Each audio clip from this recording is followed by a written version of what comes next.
In this video, I want to show applications of exponential functions with real-world problem. Let's look at the first one. So if we deposit 12,000 into a savings account and the interest is paid at 5.7% annual rate and the interest is compounded semi-annually, then what is going to be the balance after 8 years?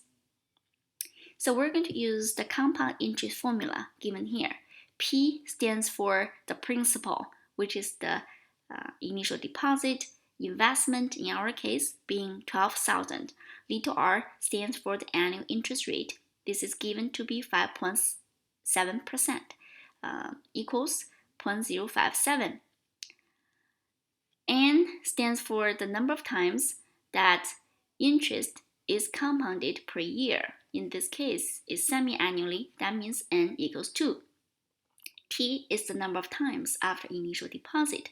This case is 8. We substitute all these numbers into this formula and then evaluate this expression. This gives us the final balance after 8 years being 18,812.65. Next one. So what if the interest is compounded continuously? So we invest $500 into a certain account. The interest is paid at 7% annual rate, but this time the interest is compounded continuously. What would the balance after 2 years? The interest formula with continuous compounding is given in this form. With base being e, still exponential function with base being e, this little r being the continuous growth rate, 7%. So P stands for the initial deposit. This case is 500. Little r, as I said, is the continuous growth rate. This is the annual interest rate given to us, 7%. Equals 0.07. T is the number of years after initial deposit, being 2. We plug numbers into this formula and then evaluate this expression, which gives us 575.14.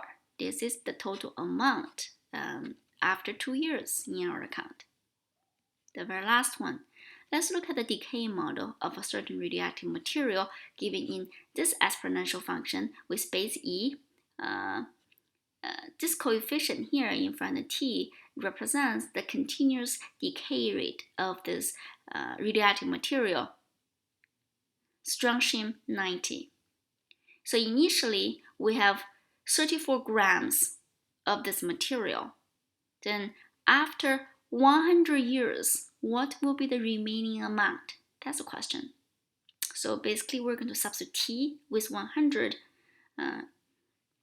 into this decay model for this material and then evaluate this model at t equals 100. That's give us this expression. We evaluate it. That's give us 26.6386 grams. So these are just some examples. We see applications for the exponential function.